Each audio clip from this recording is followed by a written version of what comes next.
What if most meaningful work isn't about climbing the corporate ladder, but about creating something that truly matters? Let's explore what work that matters really means. In today's fast paced world, it's easy to lose sight of purpose in our work. Inspired by some personal experiences and reflections, I want to let you delve with me into the essence of meaningful work. The work that matters is the work that no one sees. This is a lesson from the Buddha, the Stoics, and fatherhood. Every morning, before my kids wake up, I sit in silence. 30 minutes, sometimes an hour. No phone, no agenda, just breath. Just me listening and returning. I know it sounds like a lot for most people, and it was for me too for years. By now, it doesn't feel long, it feels necessary. It's not glamorous, it's not always peaceful, but I try to begin with the same thought. May what I do today serve not just me, but everyone I touch. This isn't some trendy mindfulness hack, it's ancient. The Buddha said it over 2,500 years ago.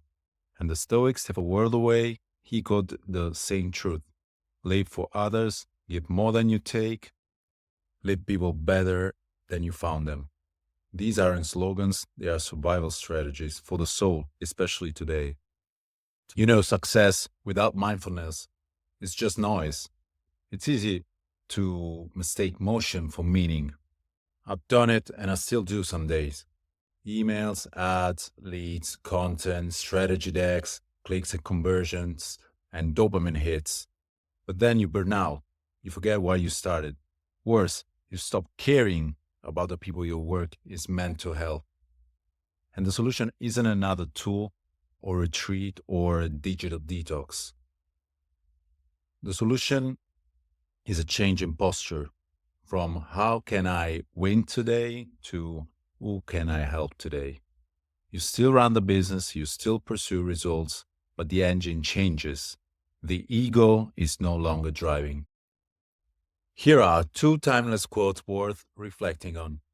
As a mother would protect her only child, even at the risk of her own life, let him cultivate a boundless love towards all beings.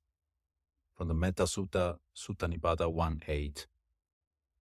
Since becoming a father, not once but twice, this line hits differently. When I look at my 2-month-old daughter or my almost 5-year-old son, the instinct to protect is automatic, its fears is complete. What the Buddha challenges us to do is take the same energy and extend it beyond the family, beyond the familiar, to everyone. It's radical and it's difficult, but it's what I try to do in my work. Writing things that don't just sell, but serve. Building systems that don't just scale, but uplift. Showing up even when no one's watching. Because in the long run, my kids won't care what I achieved. They remember how I made others feel, not how I lived. So another quote is, don't explain your philosophy, embody it. This is from Epiteto in Italian. I am a writer, a professional persuader. I live by words, but I come to learn that words alone aren't enough. If I talk about freedom but act from fear, my kids will see it. If I preach service but treat clients like transactions, my team will feel it. If I tell others to slow down and reflect, but myself I rush through life, what credibility do I have? This quote reminds me that the real message is not on the page. It's how I answer my son's questions. It's how I hold space for my daughter's cries. It's how I handle failure, fatigue, and discomfort. That's the campaign that matters most. So invisible service is the best kind. What I've learned is that the most powerful actions are the ones that no one sees. Rewriting something for a client, even if they didn't ask, recommending a competitor when it's the right thing, saying no, but with kindness, taking a walk with your child instead of checking WhatsApp or your chat of choice. There's no metric for this, no dashboard, no bonus. But it adds up. Over time, it builds a kind of quiet momentum, one that people can feel. So when your energy is clean, your work speaks louder. Your life is your practice. You don't need a monastery. or a robe or a mantra. You just need intention. The way you talk to your partner when you're tired, the tone you use in a sales call when they hesitate, time you spend with a team member who's sure. It's all practice. And if you treat it that way, people will change around you. Not because you're preaching, but because you're living what you say you believe. So build something useful. You can be ambitious, can scale, you can market hard, but do it from the right place. Best messaging is honest. The best marketing helps for real. The best work leaves the world a little lighter. So yes, meditate. Yes, optimize, but also look someone in the eye today, thank them, listen without rushing, because how you work matters more than how much. And in the end, impact isn't what you achieve, it's what you give away. Also, take care of your energy.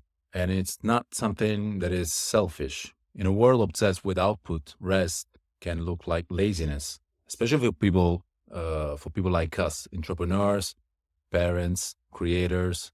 But if you're empty, what exactly are you offering? A tired version of yourself? A voice that sounds helpful but feels rushed? Caring for your own energy is not self indulgence, it's maintenance, it's leadership. For me, this shows up in simple things: taking walks without my phone, listening to music that reconnects me with who I am, sleeping when I can without guilt, moving my body daily, even just 20 minutes when I cannot go to the gym, eating in ways that don't create crashes, mostly trying to eat nutritious foods, and say no more often than feels comfortable. These aren't productivity hacks, they are ways to stay present for the people who matter, including yourself. When done with awareness, even a 10-minute pause becomes sacred. And what flows after that pause? More clarity, more generosity, more you. Even raising free children is a form of daily dharma. I don't want to raise obedient children. I want to raise sovereign ones, awake, aware, and free. That means that every interaction, especially the small ones, is part of the practice.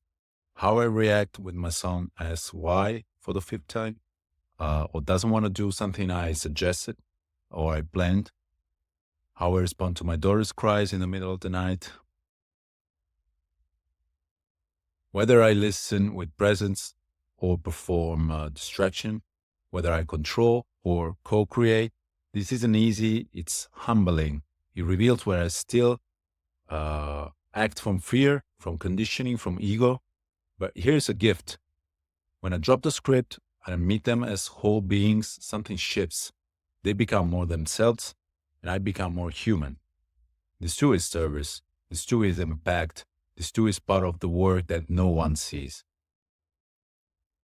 And finally, let me give you a simple weekly rhythm for people like me who want to live better.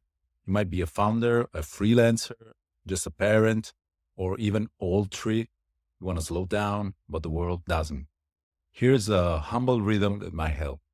No dogma, just space. So the daily one is 15 to 45 minutes total. It's a rhythm, or you can call it a ritual if you want to develop it and keep it on.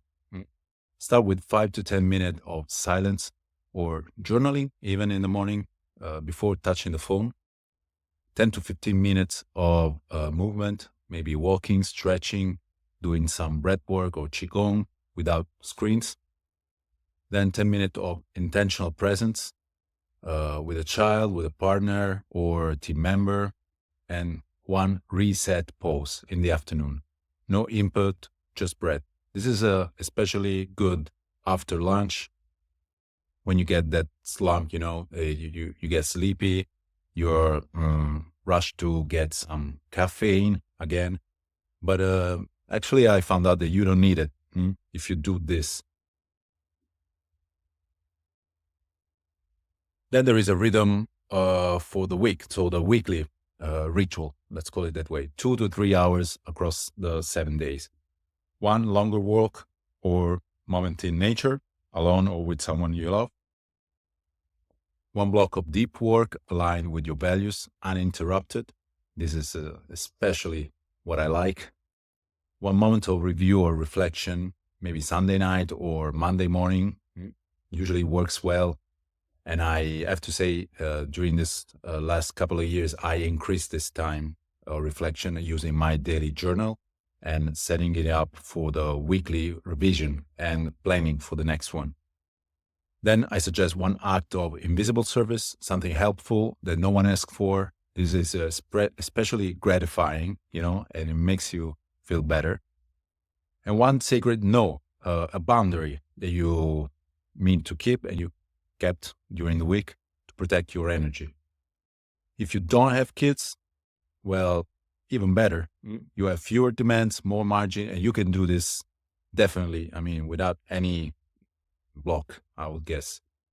But if you do have kids, remember this, your family isn't a distraction from your path. They are. And I'm wrapping it up for today. This is Andrea Lisi. You can call me Andrew Lisi. And if you like it, subscribe to my channel. I'll keep posting more. And you can also check my blog. You find it in the description below. There are many, many essays. See ya.